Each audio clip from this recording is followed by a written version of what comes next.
Hi there, and welcome once again to the series of conversations called Your Voice Matters with Equality Now, Better for Kenya and Capital FM. I'm Janet Mbugua, and as always, we're taking stock of a pivotal moment that took place 26 years ago, the largest global gathering of gender equality. That was the Beijing Women's Conference, and trying to take a look at what has the progress been like over 26 years, what remains to be done, and how do we pass the baton to the next generation so that 26 years from now, we're not talking so much about gender equality, we're talking about having realized the equalities that we all deserve. We're also focusing on gender-based violence, sexual harassment, which affects so many girls and women around the world, and engaging you on the role you can play in the build-up towards the Generation Equality Forum, which will take place at the end of June, a global moment that will bring together leaders, philanthropists, celebrities, all of whom will be taking stock about what needs to be done to pursue equality. I'm joined by an amazing panel today, and I'm going to introduce them this way around. Normally I tell them to introduce themselves, but let me even go and read the names. That's how heavy it is today. So first, we have Mrs. Grace Ekirapa, who is a TV presenter and psychologist. Thank you for being here. We have Honorable Adelina Mwau, who is the Deputy Governor of Makueni County and was present at the Beijing Women's Conference. Thank you so much for being here. Thank you. Really good to have you. Thank you. We have Felister Gitonga, who is a Programs Officer at Equality Now. Thank you for being here. And Gachui. She is an intellectual property lawyer. The company name is JGIP Consultants, performing artist, radio and TV presenter, actor. I continue. I continue. So good to have you here. I love the combination we have today because when we talk about intergenerational and speaking of experiences then and now, this is what it looks like. And so I'd love to start with Your Excellency. You were there during that very pivotal, important moment. What was the highlight for you? The highlight for me was women of the world getting together in one voice. And that was the beginning of the questions that we've been asking for a long time in Kenya. Of course, issues of women and poverty, issues of women and education, issues of sexual and gender-based violence, issues of all kinds of discrimination, and an understanding that gender is not about women. Gender is an issue of men and women and how both men and women are being socialized. So clarifying those issues, but also being able to get together, and what a powerful moment.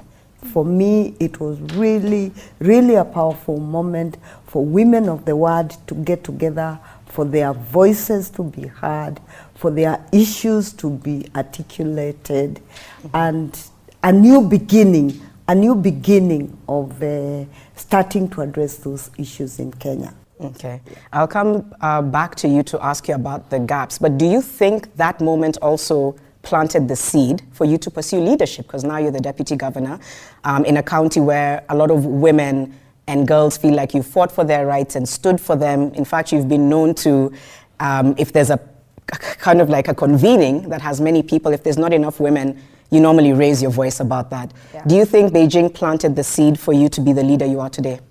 To a certain extent, that power, that being able to meet other women that are struggling with the same issues. But of course, before then, I was a gender activist. I was, that time we had started Coalition on Violence Against Women.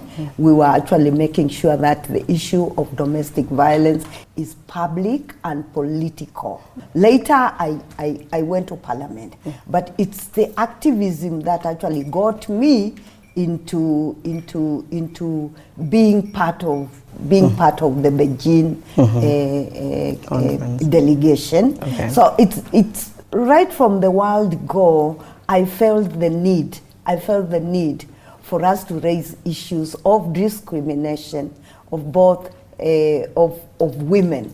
So it was in me before I actually went. So what actually Beijing did was meeting different women from different parts of the world, asking the same questions. Yeah. Okay, so a like-minded convening. Yeah. June, you are also in an interesting space because yes, you are a lawyer. I know many of us have seen you perform, etc. So you sit on this interesting space where you're looking at entertainment, you're looking at the legal structure. First of all, what do you remember about Beijing, and what do you think, what does gender equality mean to you? So take us back also to 95. What did you see? What did you understand about it? 1995, I'm going to age myself here, Janet, but 1995, I was finishing my O-levels in a school in Meru that doesn't exist anymore. But I promise, I went to a school and... You promise it's legit, all of that. Nidisoma. So I remember that I was graduating, and I also remember Susan Gashukia, now Pembe, who had written a song about send our girl child to school. Sing it a little for us. Send our girl child to school, send our girl child to school. Your girl child to school. Send your girl child to school. Susan, I promise I'll learn the rest of the lyrics. But the message was in the chorus, right? And for me, those were the two things that stand out for me for that particular moment. And because there were women who I really looked up to, I'd been watching Susan and Joy Mboya, put musicals up at the Phoenix theaters and thinking these chicks are so amazing. When I grow up, I'd love to be like them. And just brailing, how do you say it? Trailblazing. That one, yes. Their own path in a space that, for a long, long time was not ours. And by ours, I mean females. So I remember, I was in an all-girls school. And I was then transitioning to an all-boys school. So this thing of male and female and you doing your thing, my parents were very open with these kinds of discussions because we are 3 girls. We didn't have any brothers, but we had a he for she and my dad, because he was like, you must do the best that you can do. What do you guys want to be? There's no limit in terms of what your future holds. And I think I'm very grateful to my father for being that voice and that present in our life. So for me, what gender equality means is the ability for you to be your very own authentic self and to have an opportunity to be your best self in whatever your field is. And by that I mean, if I could just give a very small example. I was sharing earlier that I mentor a group of female instrumentalists, female musicians, in a space where we've been socialized to believe that men are the ones who play guitars and drums, because how can you sit with your legs open and play drums, and what kind of behavior is this? This is how a lot of us grew up. But if this female musician is extraordinary, then as somebody who hires musicians for her productions, I don't care what your gender is. I care that you are the best musician. So I think for me, it's all about the perspective, that you are excelling in the thing that you are able to do, regardless of your gender. So that for me is really what I perceive gender equality to be. That's so powerful, and the fact that you then translate that into, I want to mentor people irrespective of, yes, I can look at specifically women, but just because you want excellence, it doesn't matter. That's what we're striving for. That's what we're striving for. Yes. Grace, you're also in the media space. You're also somebody who has a lot of issues-based conversations on your programs. I know Beijing, I think Her Excellency and June can speak to remembering those moments well. Don't ask me first. I know, Grace was just like, don't ask me, Janet. But when you think about the impact, when you think about what came out of it, how do you feel it's shaped your life? How has it allowed you to pursue your goals and your dreams, given that they kind of opened this door for us? What do you take from that? I think I've done what I've done more is reading about the whole experience those many years ago, because I don't think I was born, yeah, but I don't remember being hands-on on whatever was happening. No, but I've read about it, and so it brings me back to my normal and my day-to-day activities as a woman. First of all, growing up in a world that was really male-dominated, even at the time that I was born. starting to the schools that I went to, even in classrooms, women had to lift their hand and almost stand for them to be picked to answer a question, because for some reason the boys looked like they knew more than the girls. And even struggling to be in classroom and going home, I'm number 2, and my dad would be like, who was number 1? It was our boy. So why didn't you push to be number 1? I mean, we were always competing. And I think I've always felt like there was need to compete, even at my grown self age. And I remember going to driving school. I remember we were having a conversation earlier about driving. I went to driving school and my teacher was a female. Trust me, I didn't believe she knew how to teach me to drive. Because the perception. I'm like, it's supposed to be a male trainer seated on that seat, not a female one. Because that's the environment I've grown up in, that it's only men who can teach a woman, someone to drive. In driving school, you have to have a male trainer. But now, being in that space with her and just picking her brain every time we were driving around, I remember, one time we had this truck that was behind us. I was driving with a big L sticker, L sign, Lana. And this guy was, he looked at me and he saw I was a chick, I imagined, and he was hooting like continually. I freaked out, I almost let go of that thing. But this lady told me, no, hold on to that steering and push. And after school, I didn't put an L sticker in the car driving. I never put an L sticker. Yeah. I grew up and I said, you know what? You will not intimidate me to put that. And I think now my sister tells me I drive like a woman. Like a man. But it's I've taken that. sometimes it's a small example like that, but it's how inequality manifests in so many And it's different. everywhere. And it's everywhere. And you second guess yourself, and you second guess why the female lead. And maybe this is where you can come in, Felister, in terms of from a programmatic point of view. Maybe speaking to the fact that even we have a lot of unlearning to do. Exactly, because you believe that this is still the role for men, or you expect this to be. What role are you playing as an organization to kind of address the unlearning of a lot of the stereotypes? What role is it playing? So in terms of conversations around gender and all that, I think we have to admit it's a whole process of learning and unlearning, and also learning again different things. And it's because as we grow up, as systems change, we are seeing definition of poverty is not the same as it was 25 years ago. There are different kinds of discrimination and violence coming up as the world progresses. For example, when Beijing was happening, people were not speaking about online bullying and all that, but now it's a form of violence that is here with us. So I think for us as Equality and as an institution is to try to demonstrate how the patriarchy and even structures of misogyny have boxed men and have boxed women in different areas, in different roles. And as the world is developing and presenting us with new things every day, we are having challenges responding to that kind of a world, because we have been put in small boxes that are defined by gender, that are defined by patriarchy. And therefore, there's the need now for us to unlearn some of these things. For example, what she's talking about, be having an instructor who is a woman.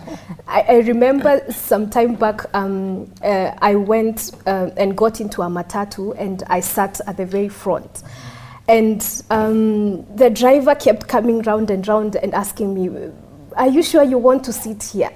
So I really did not understand why. And I just got into campus. This was the first time I was going back home. And after having a small conversation with him, is that he said, I'm not very sure women are the best people to sit here, because you see, when you're driving, they tend to become nervous and afraid, and they might distract you as a driver. I made it a mission in life. I always sit at the front. And I always sit at the front just to make sure I demystify this aspect. It's even in the Uber driver who I'm giving directions, and when he arrives at my place, tells me, you give directions like a man. So it's this different... June looks like she's about to say something. Different small socializations. Yeah. And the fact that even even on the side of the men, the fact that, the Economist who is on Twitter said he cooks for his wife. And it became a whole discussion of how can you be a man and still say you cook for your wife? There's nothing praiseworthy about you cooking for your wife. But you see, we are living in a different world. 25 years ago, if you look at the document of Beijing, it shows there was, one, the burden of healthcare, the burden of even care, home care, was on women. So maybe at that time, the argument was the wife would cook as, the man has gone to. But now all of us here are career women. So it would help if you have a partner who, as you're doing this interview, they are doing something else that brings joy to the relationship. And normalizing that. And normalize that. Exactly. And feed themselves. Yes. They have to eat. They have to eat, they feed themselves. Yeah. Your Excellency, given that you were already an activist going into Beijing, you met your peers, people who think that way. When you sit here today, 26 years later and reflecting, what's the one thing that you can say, oh, we've come from so far? And then what's the one thing where you're thinking, how are we still talking about this? So the one issue that you feel we've progressed on, and then the one issue that you feel we've stalled on, what would those be? Education. Or progressing? Progressing, yeah. I think we have more young women getting into those male-dominated jobs. I remember 2005, my niece coming home taking an engineering course, and she came and told me, "Auntie, we have no toilets." Nairobi University 2005 did not have washrooms for women. Why? Because engineers were meant to be men. In Parliament, 2005, there was this big wording for the House of Men. So you can see things like those have actually changed. We have more women, and those messages are actually changing. The whole question of men, when you talk of a man, you are talking of a man and a woman. Now, the inclusive language, language that is gender sensitive, is actually happening, men and women, except in the Bible. And for me, in the Bible, I actually read, when I see God as a powerful being, power. It's not my Lord, the man. So except the Bible, that keeps on perpetuating. And we have a long way to go, because that language, the inclusive language, not all men and women. And I want to say, it's not only the women, it's not only the men that actually use that kind of language. You cannot sit. It's a lot of people. Men and women. Yeah. So for me, the gender sensitization, for us to understand how we've been socialized and how to unlearn what we have actually learned for a long time. Of course, our books have changed, of course. The father goes to work, the mother stays at home with children. So I think we are progressing. Of course, women in leadership. Yeah. Although the equality, the 1/3 rule that is in the Constitution, for 10 years has actually not seen the light of the day. I remember us in Silver Springs waiting for Honorable, what's her name? The Phoebe Asio, after putting a motion on gender equality. It was defeated in 3 minutes. So we were waiting for her to actually for us to actually just mourn with her. That, yeah, and it's the same. It's the same. Yeah. It's the same for the last 10 years. I mean, that motion gets defeated within a year. We still have patriarchy. Patriarchy, really, really, yeah. I was talking of my experience this morning. I won't say where, but I felt so demeaned. So demeaned. So we've moved, but we still, the young people around here, I mean, for us discussing this, I see there's no way except the world go and recognizing women. I mean, yesterday you saw 3 governors. You saw Kwale saying she wants to be the governor of Kwale, being supported by the governor, Kilifi, and Lamu.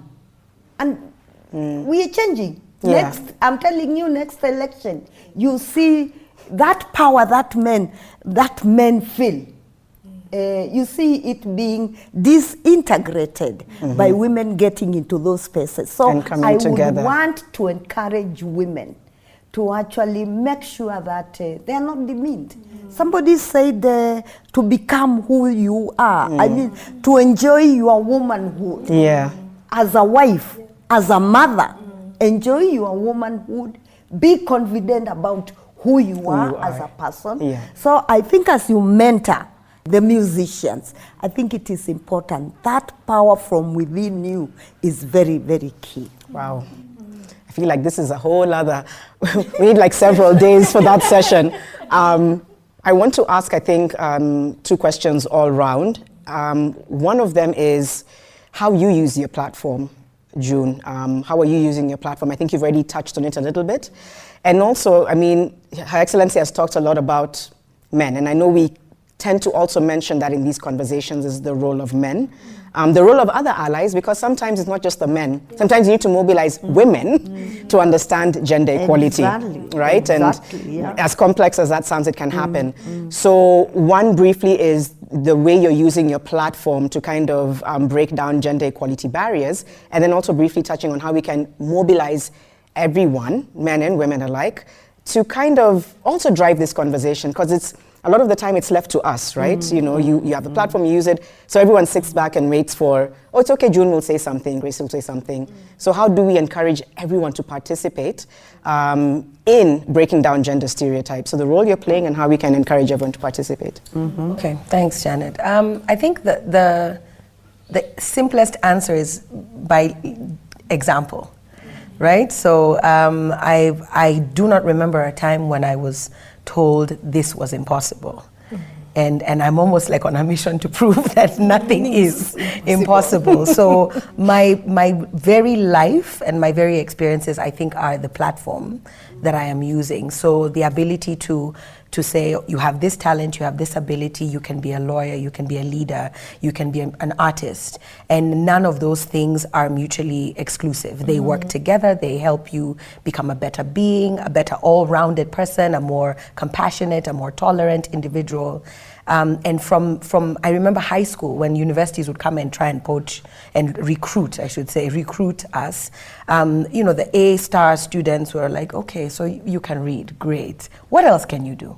Like, how else are you going to be able to be a global citizen? How are you going to be able to make an impact?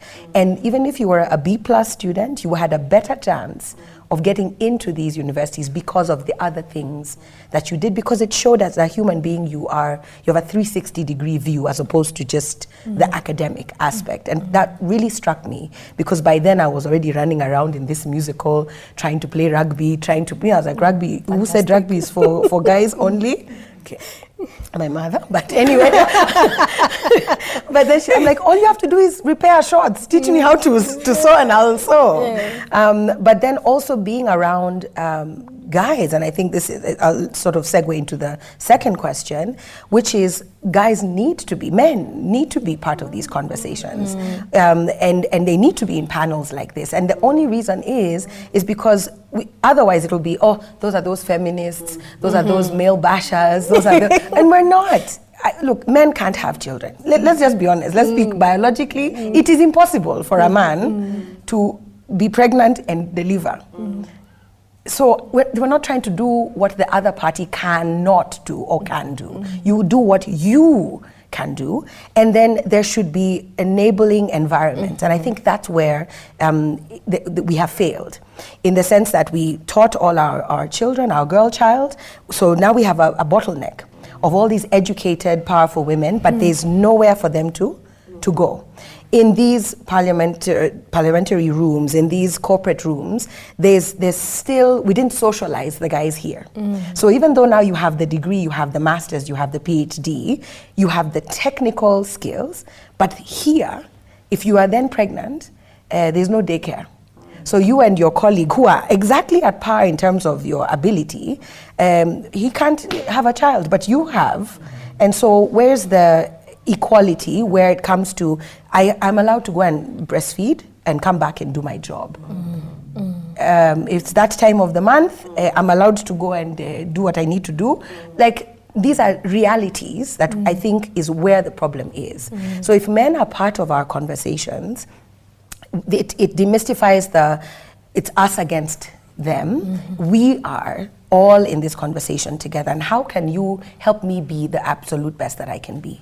So if I need a breastfeeding room in my office, then I'll make sure it's available, so that then the woman doesn't have to drive home, and then the conversation becomes, but Janet is never in the office. She's always running around. That we have to. That's what needs to change. So yes, we've educated our girls. We've educated them to a higher level than used to be the case, and they're, as you said, breaking barriers in engineering and all these other subjects that were not ours because of the fact that, it's dangerous even. I mean, a woman driving, that's still dangerous. But at the point at which we were socialized to believe that, these conversations need to be a lot more inclusive. I definitely believe that. And as somebody who didn't have brothers, as I said, my dad was my male role model, but even when I went to this all-boys school, where the ratio was 13-1, like we had 1,300 boys and 100 girls in the entire school,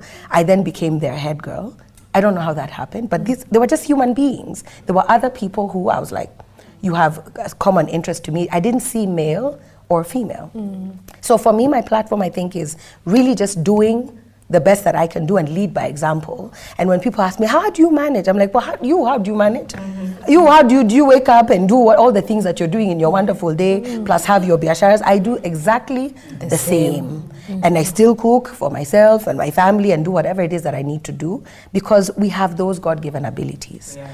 So I think the conversation definitely needs to be more inclusive. And for those who aren't having these conversations, I think I really want to say it's not about bashing either or, because as she said, gender is about male and female. There are male individuals going through gender-based violence right now. So why are we not encouraging our sons to be able to start sharing and not having a violent reaction to whatever the issue is, but starting to talk, use our words? We've all been given the ability to express ourselves. So I think that would be a solution to the way forward. And thank you for weaving in that last part about the abuse and violence and some of these issues that also affect men and boys, and how we need to have the conversations with everyone, and for leading by example. I think I'm one of the people who asked you, how do you do it? Which is annoying because I get asked that, so I was like, why did I just ask her that? I know, but thank you so much, June.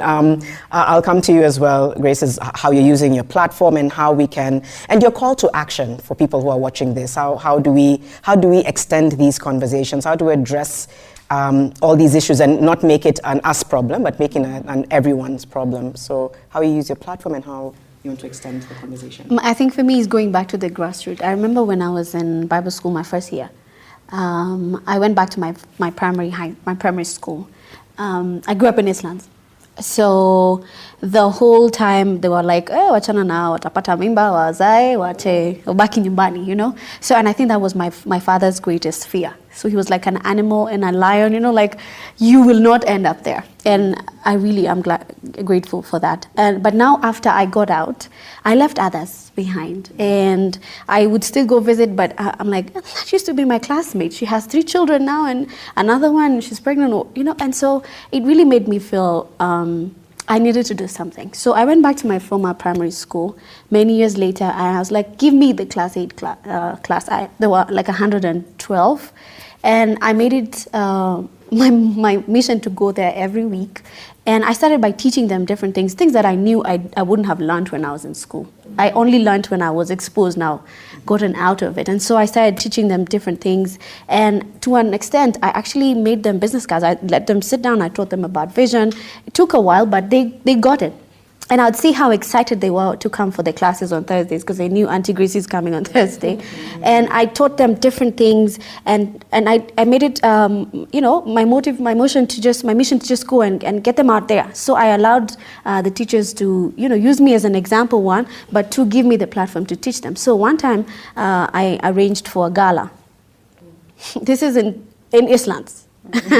And I didn't have much, but I just talked to my friends and we arranged a gala. And in the gala, we allowed everybody to come in home clothes, and they had their own little businesses that they had in their mind. Oh, I want to be a business manager. I want to be a manager at the bank. That was all they knew, but it was okay.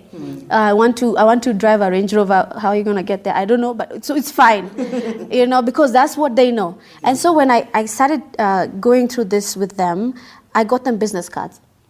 You should see the look. You should have seen the look on their faces. They were surprised. They had never seen a business card. I saw a business card when I went to Bible school, maybe after, because it was mandatory for us to get one. But this is a class 8 girl who has their name on a card with their business, and they had their own little logos they had done. So we got to just modify and put it in a card. They were so excited. We had a time when they mingled in the gala, and they were talking and they're exchanging business cards. Some of them were so excited giving their teachers the business card. They were like, "Teacher, this is my business." It was such a small thing, but you could see. And after that, they did presentations, and then we taught them how to use fork and knife, which I did not know. So you're there about to teach them, you're like, wait. No, I mean, when I was in school, I didn't know how to use fork and knife. I saw it on TV. And the first time I went to a restaurant, I was looking at people looking at, what do I hold it where? How do I do it, But now I made sure they were there. So we had a professional come in and say, we have this cutlery on our table for this. It's class 8, yes, but it will go a long way. So for you, it was that kind of instilling the vision. Yes, going down and getting my hands dirty while at it. Not saying I will change the world when I'm up here. No, you go back to those grassroots, teaching those girls. And now, later on, I'll receive testimonies of, I decided to keep myself because girls were getting pregnant. Others were just coming to school pregnant, and because of the stigmatization in the school, they would drop out before finishing. This is primary school. But now, I was like, God, even if I change one person, even just one person, I'm okay. And then now bringing role models to them, showing them it's very possible. I had not gotten to TV yet, but I had people who I knew on TV, even if it was just reporting. I was like, you come, show these people it's possible. Tell them where you came from and now where you are. And now going back to my work, where the platform God has given me, I'm very intentional about the people I bring on the show. I'm very intentional about the conversations that I hold. Whether you like it or not, that's your problem. It has to go. I want to show them that, yes, this person came from here and did it. So it's no longer just talking. It's showing and making it, look like it's doable. Okay. Like I was saying about Koki, the pilot, and another one called Mary. I was so looking forward to having that conversation with them, to just show them they're pilots that can be women. You don't just walk into a plane and then you hear the lady's voice, okay, this is and you're like, oh my God, are we going to get there? I'm going to disembark now. Is it too late to leave? No, you're actually confident. You're like, can I take a picture with you after this? Because it's possible, it's doable, and we don't panic when we see a matatu driver who's a lady. We actually, go girl. It's, yes. Thank you for that. So good. The vision one is also really powerful, is making people know from a young age that you can. And singing, I'll go to Felister before I come to Excellency, because we need those gems of what needs to happen next from what you're seeing. But Felister, just listening to Grace and June, I think it's great that they're here because you're people who, yes, you live by example, but there's an intentionality that you also have about saying, hang on, this isn't right. How can I make a difference? What are your thoughts when it comes to, we're building up to this massive moment, right, at the end of June, and everyone is looking forward to it. I think sometimes I try to, generally in life, I just tend to manage expectations, but for some reason, this one it's really at the back of my mind, because I look at people around me, and I look at the crop of people that are coming up, and there's a sense of belief and understanding that we can achieve equality. Yeah, we can. She's like, we're going to do it. We are going to achieve equality. Yeah. What are your thoughts on when it comes to a very real call to action, right, in participation? but also in ensuring that equality now becomes a reality over and above what we're seeing now. How would you describe that kind of call to action for people watching, for people out there, on how they can participate in their own way in trying to make sure equality is at the back of their minds in their everyday life? Yeah. I think for me the call will be for us to be vigilant, because there is a perception, like DG said, where people feel like because they can see women like her in leadership, we are there. So you women, I don't know why you're complaining so much. You're here. We have given you even Chief Justice. So really, these things are happening for you. But also at the same time, she's speaking about still in those spaces, she's experiencing certain challenges to be in those spaces. So that means we still have a long way to go. And when we become complacent in this aspect of things have been achieved, there is the risk of us rolling back. And I remember in the Mexico conference that happened in March, the president of France, Macron, said in his reflection, he feels that if the Beijing platform of action was being discussed in the current environment, he doesn't believe it would have passed, or it would have been embraced by countries. Because also as we are progressing in terms of gender, there are also a lot of pushback around issues of gender and gender equality. But also to add on what June said, especially about bringing in men for the conversation, there is a socialization, and I think this was even by the patriarchs who responded to the Beijing action when DG and other women went to that conference. And it is that the agenda of gender equality is meant to oppress the man, is meant to put the man down. But really, if you analyze the discourse, you'll come to realize is that inequality, gender inequality has oppressed everyone. It's just that women experienced it exponentially, and we men lived in a bubble where they were told this doesn't affect you. And the idea of gender equality is that we are attacking not individual people, but structures that continue to push this kind of inequality.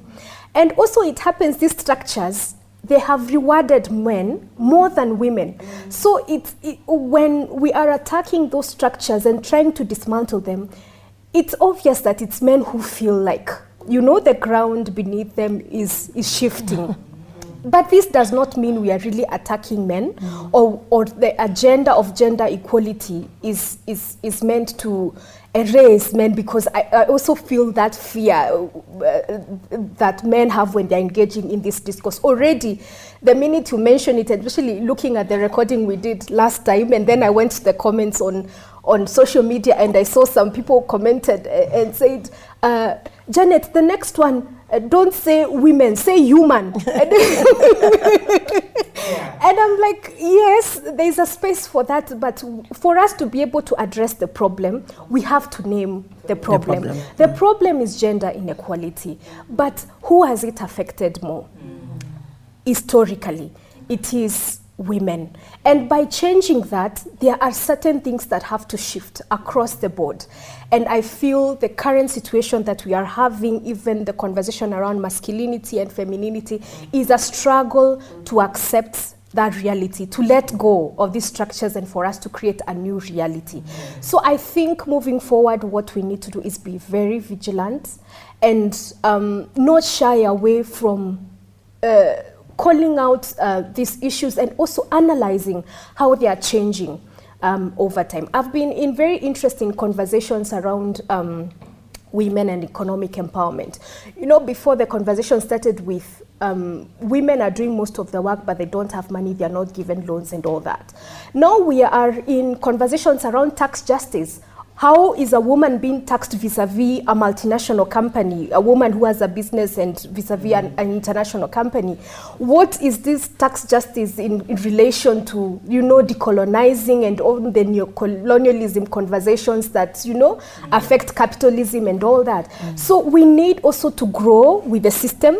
We need to keep analyzing how inequality is still weaving itself within the system so that we can be able to address it moving forward. it always comes back to the systemic point of view. Yes. And I think what's changing, not that it wasn't there before, but I think the conversation's happening a lot now, whether it's around the world, whether it's on race or gender inequalities, it's how can we get to the systemic issues, which of course there'll be pushback, right? Because it's all we've known. I think we're going to take a quick short break and come back and just get really quick final thoughts from our panelists on this conversation.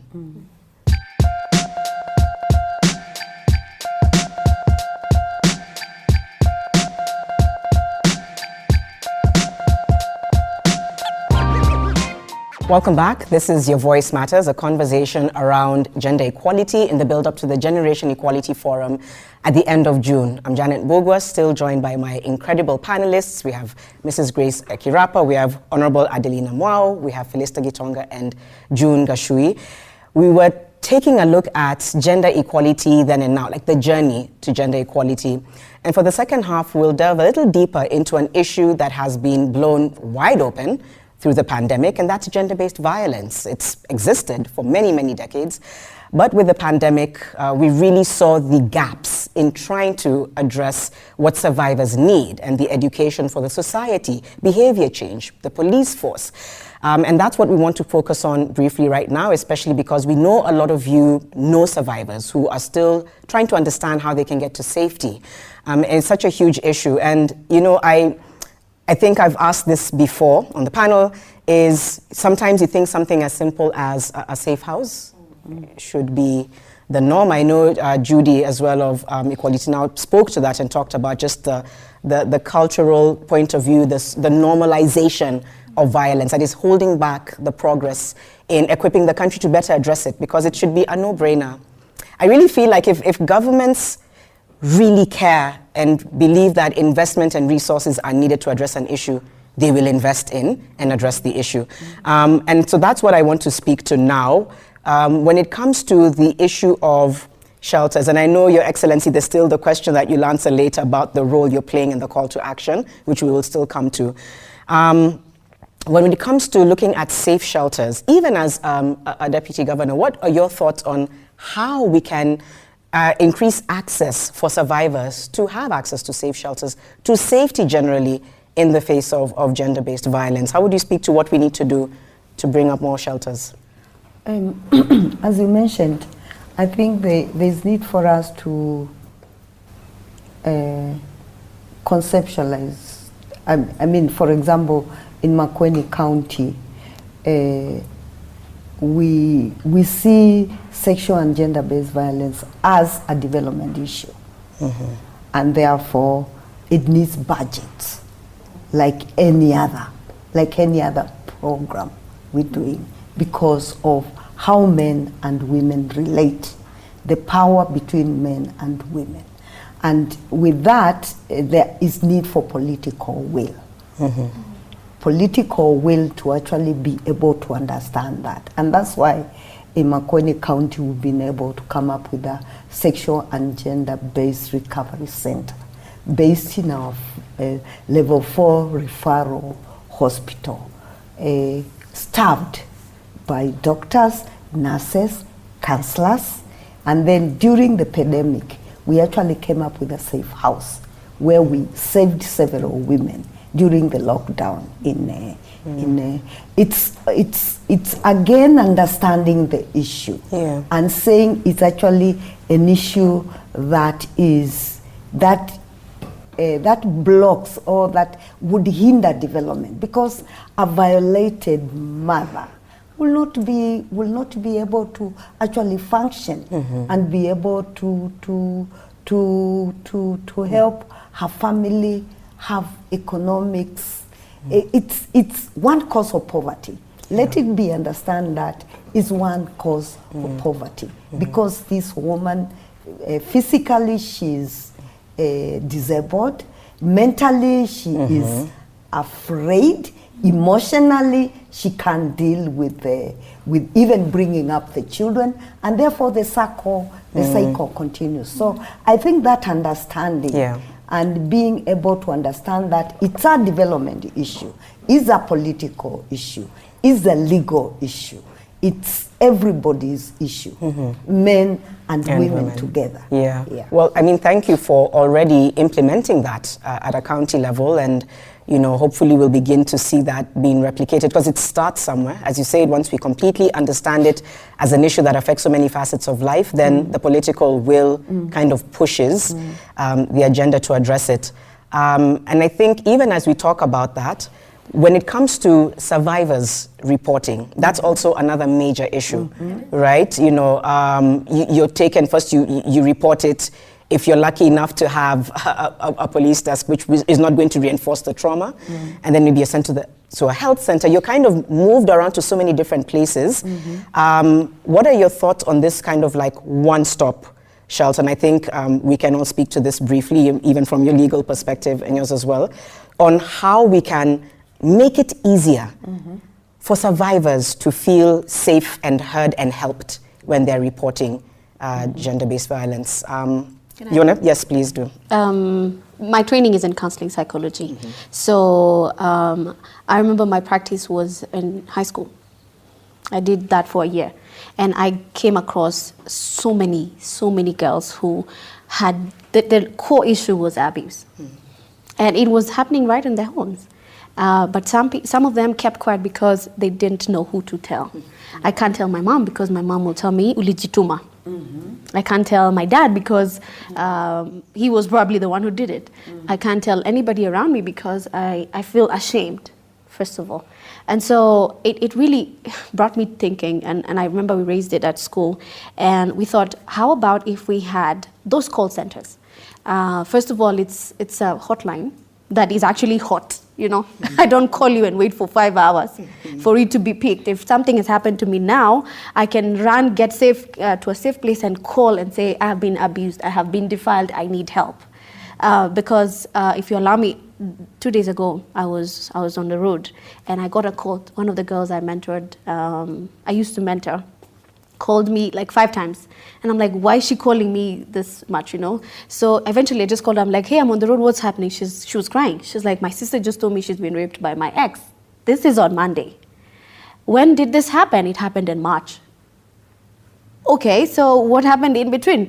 She didn't want to tell me. She didn't know who to tell because they are orphans. So she's the one, raising the girls. There are 3 girls. And this girl just finished high school. I think she's still in high school. And the ex came home looking for the sister, and when he didn't find the sister, he decided, you're here. And the girl kept quiet. This is two months later that she's talking. And I thought if there was a way this guy would have just got and help immediately, and now even start looking for this guy, because later on the guy was asked and he was like, what did you want me to do? She was there. I'm like, first of all, I need to find you and not shoot you, but teach you manners. I was so angry, but I thought I wish this girl didn't feel the need to call her sister because she's scared, but there was a number she would have called. Yeah. And it's not just somebody on the other line, it's a trained counselor. Yeah, I know there is 1195, which we'll share on the screen. I hear you though. I hear you about the frustration for not having, for somebody feeling like they have to sit on that information. But I think as part of also what we're doing in this series is also highlighting such resources as 1195, which is the national hotline. So yeah, I can tell you're so frustrated. I'm upset, because, yes. Yeah, because it's like I want immediate help. Because when it's happening, I'll go shower. If I've just been defiled, I'm going to shower because I want to get this off me. But what happens in my mind is trauma and pain and guilt. Yeah. Because this man will make me feel like I made myself get raped. Yeah, the victim blaming. Exactly. So you bring in psychosocial support. Before I bring in Felister, June, if you can maybe speak to what Grace has just mentioned, just in terms of addressing it from the survivor's perspective and trying to get access and justice there and then. Your thoughts on what we need to do? Yes, we have this toll-free line, and yes, there's other services such as what the Deputy Governor has mentioned. As a lawyer, I know you're in intellectual property. You're about to be like, no. Yeah. So let me address it this way. And I also have recently, one of my neighbors actually has a service that she runs with some of her colleagues, and it's exactly for this. It's a safe house. And it's actually during the pandemic, what this conversation, we were just having like a neighbors hangout, and she was just sharing how insanely crazy the numbers have increased. And it's because we're home more often with these people who we thought we were friends with, we had agreed to do life with, and then, but we were managing because you'd leave, you go to school, you leave, you go to work, and so your hours of interaction were fewer. And then now we're faced with a scenario where I don't actually like Janet. Wow. And we are seated and living in the same house. So that conversation happened literally a few months ago. And one of the evenings they had to go and rescue someone who had called and said she'd been abused, and she didn't know what to do. We were in a curfew. Curfew was 7. So just the reality, and I remember sitting there going, like, who would I even me, who would I call? None of us have passes. We can't just like get into our car and say we are going to rescue. Like, what's the situation? Can we get more information? This person is not even in the right frame of mind to answer the questions that you're asking them, because we're also not qualified. So I think it really brought it home for me, because it's sort of, I appreciate that it's there. I have fellow legal colleagues who are in this space. And so I hear them discussing it, but I think that the reality of the human being is that until it's close to you, you have this distance between you and this ugly reality of what happened. So I think, and Grace has sort of touched on it, legally, the requirements are you have to report, it becomes a criminal case, you have to get your OB, you have to, and I think it's extremely insensitive that this person should have the presence of mind to do this. And so I think this one-stop shop solution makes sense for me. And because one person can't be in this county, even if we were to call 1195, and it's great that there's a toll-free line, where are they sending you? Or who are they sending to you? Because then were you at your house? Do you have the funds to get into a cab or another? Do you even trust the person driving the cab? Are you in Turkana? Exactly. Are you in a county where maybe you have to then travel cross counties to get this kind of service? And I think even if I was to take 2 steps back, what kind of conversations or training do we start to have with ourselves, that then if this happened to you, your brain will do what our psychologist has told us, which is you'll go through the motion of guilt, fear, what has just happened, shock, trauma, and then a few hours later you're like, oh, okay, now I probably need to think of who I need to start telling. It's like the way you get prepared for a plane crash or a bomb scare or whatever it is. They tell you what to do, and then when you're in the actual situation, you're like, I do not remember if my head goes down first or if I put the mask on first, and that's the reality. So I wonder if we have more people who are trained, that this becomes not just a developmental issue, because I really appreciate the aspect that DG brought in, because then for us to think like that as government, we are saying we must provide money for this thing, and now it becomes a burden, versus even in the hospitals that already exist, in the clinics that already exist, in the schools that already exist, in the churches that already exist, already existing institutions, can there be in those places placed, because I may trust my fellow church mates, I may trust that institution more than I would trust a police station, and then maybe there's somebody who can then say, I'm going to walk with you. So I'm thinking about maybe broadening the scope of who we can call on and who can get the necessary training, because I do think I'm struggling to even think if it were me, God forbid, what would even if I know this lawyer, my friend, would my instinct be just call and say this is what has happened, and not start by, was this my fault, to then stop the train of thought, which is get help. If I fell down today, I would not struggle to say, I've fallen, help me. So why is this other type of harm perceived differently? So I think that's what my perspective would be. Maybe I can say something quickly. Yeah, sure. And I'm really sorry about your friend. Yeah. I know she was okay We're working on getting working it on out. Another thing is, I think Honorable said it, in terms of investing in the specific places, investing in people who are trained for that to the core, in terms of even the doctor who's handling the patient. Because I had an instance where we took a girl in for, she had just gotten through it, and then we went to one of the centers, and the immediate person to, receive her was a man. And the man was like, we need your sample, we need to swap. How do you get into my pants to swap me? You're a man, I've been defiled by a man. The guy was like, no, you won't touch me. And then the guy was like, were you really raped? I almost slapped that guy, I'm sorry, but I was so upset. I'm like, this girl needs a female doctor to trust and say, okay, I'm going to allow you to examine me to prove that I have been, yes, but not a man. And then we asked, well, isn't there a female doctor? They said, no, this is the only one available. I thought, no, let the men handle the men, let the women handle the women. If I've been defiled and I'm a woman, let me have a woman handling me, because that's their job. So even if there's no one on set, there's always someone who's hovering around waiting. Or at the very least, allow me the choice, right? Allow Exactly. me, put me at ease, Yes. put me at ease to say, I'm okay with you examining me or Yes. not. The police stations, for example, in police stations, that's where the problem actually is. You go to a police station and you actually defiled 4 times, 5 times, because you are being asked questions that you really, at that point, you don't want to answer. And then even the police themselves, even women police, are actually not trained as psychologists to actually be able to handle the victims. I've gone to Makueni police station several times to actually, and they have, what are they? What is the government? The gender desk. The gender desk. And there was something else also they launched. The police. The police care.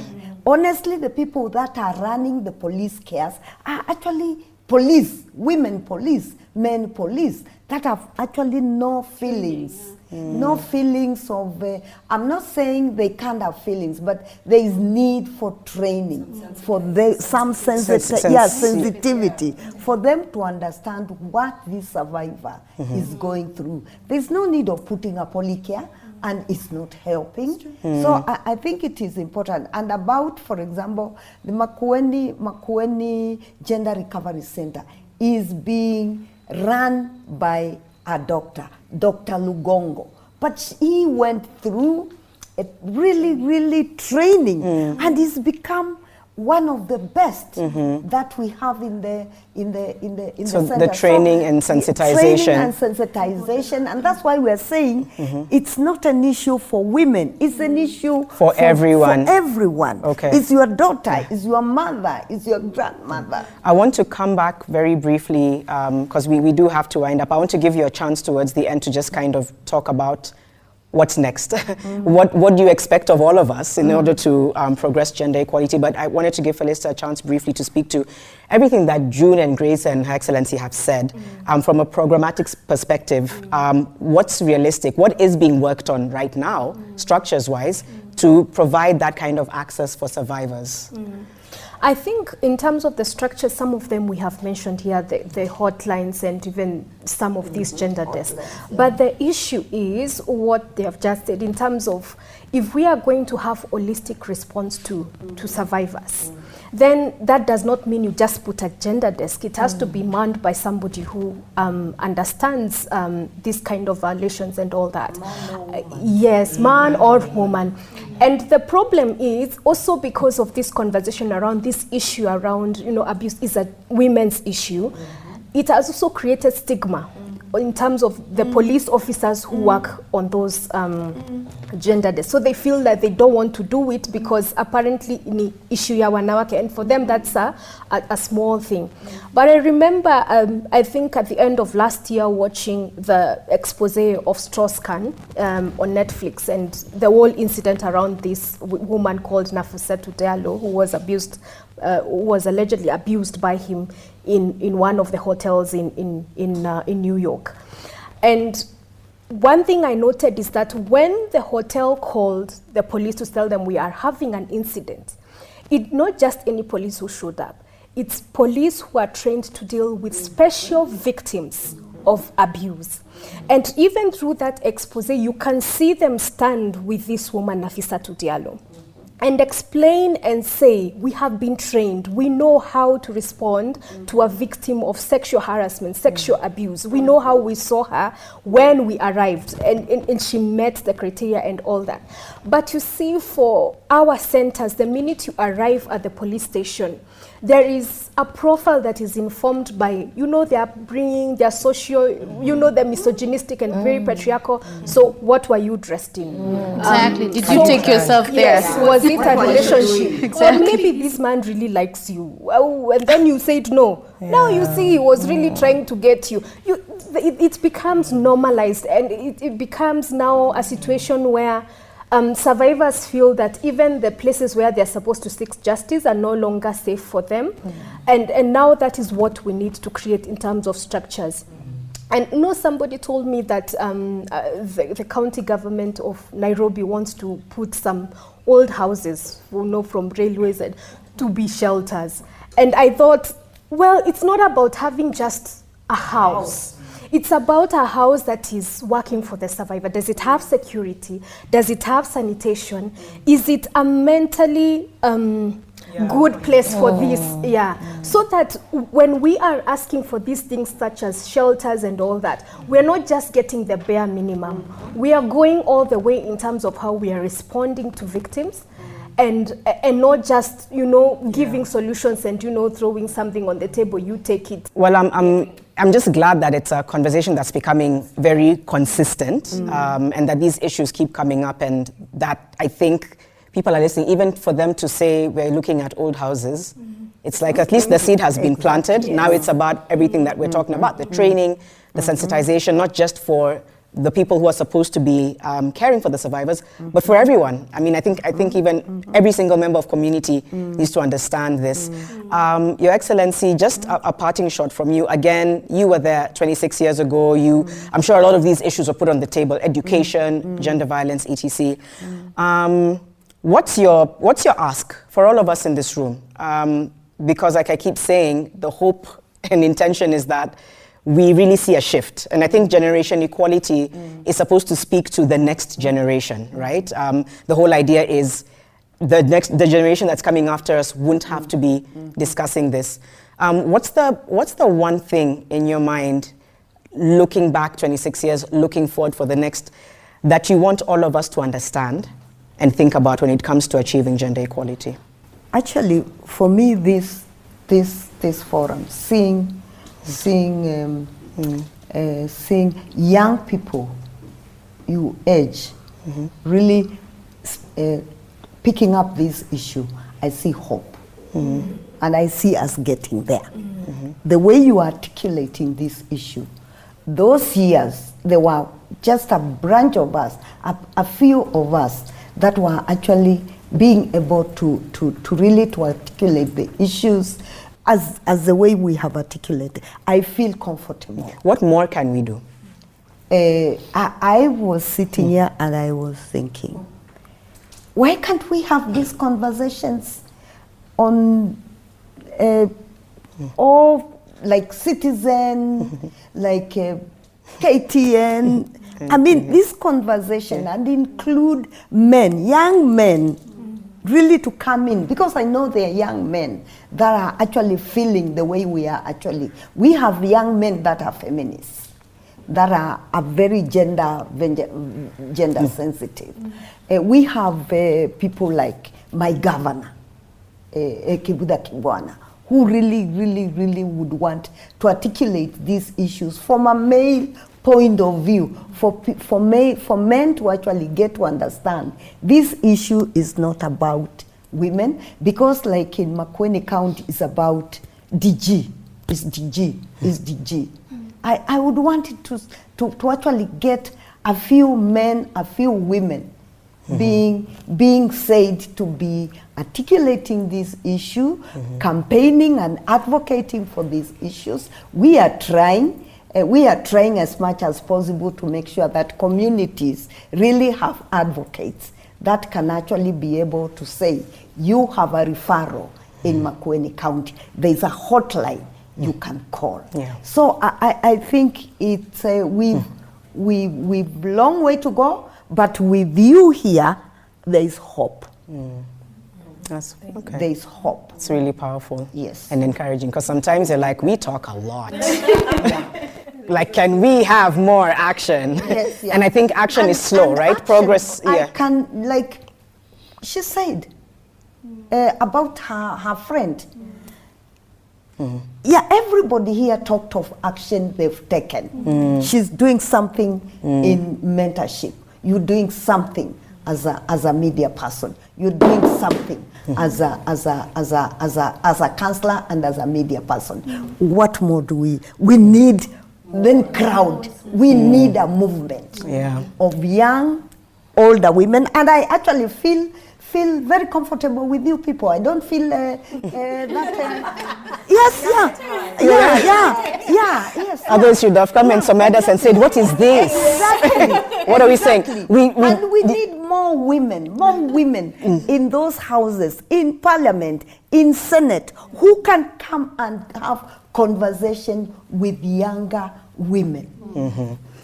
Thank you. We could talk about this for a very long time. I think, like we said, it's a series of conversations. And the hope is really that out of this, there is action from the government level.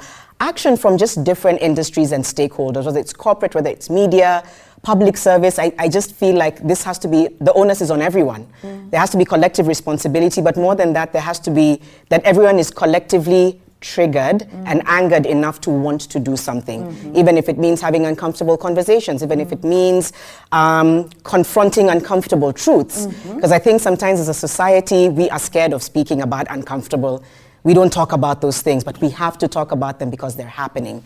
And we have to begin to go beyond advocacy and really move to action, especially because people's lives depend on it. Literally, people's lives depend on it. And so if we can have more of the resources and the funding and the mobilization, the education, and then I think we can begin to see a shift. And so I believe we will continue to make noise about it. I believe we have to. And not wait for it to affect us. And not wait for it to affect us. I think then we are in crisis You should mode. have seen us in 1994 when we started 16 Days. Jackie Mugeni, the CEO of the Coalition of Governors, Council of Governors. Exactly, with wanting a permit to have a march, to march in town to actually talk about sexual and gender-based violence. You should have seen how frustrated we are. We are moving. You are moving. And that's moving. encouraging to hear, because sometimes, we're moving. well, thank you so much to my incredible panelists today, and all of you are very passionate and already doing so much. So thank you, just in your own spaces. And thank you as well for watching and engaging. Yes, we will be speaking to other influencers, men, women alike. So keep watching Your Voice Matters. The hashtag is Your Voice Matters and Act for Equal. And please register for the Generation Equality Forum. We're going to link that as well, because that's the one way that you can at least begin participating, is register. Don't just hear it as, oh, it's one of those many, many forums. It's actually a chance to take stock collectively with the rest of the world. So please do that. Thank you again to Equality Now, Better for Kenya and Capital FM. I'm Janet Mbugua. Thanks for watching, and we'll see you next time. Nice.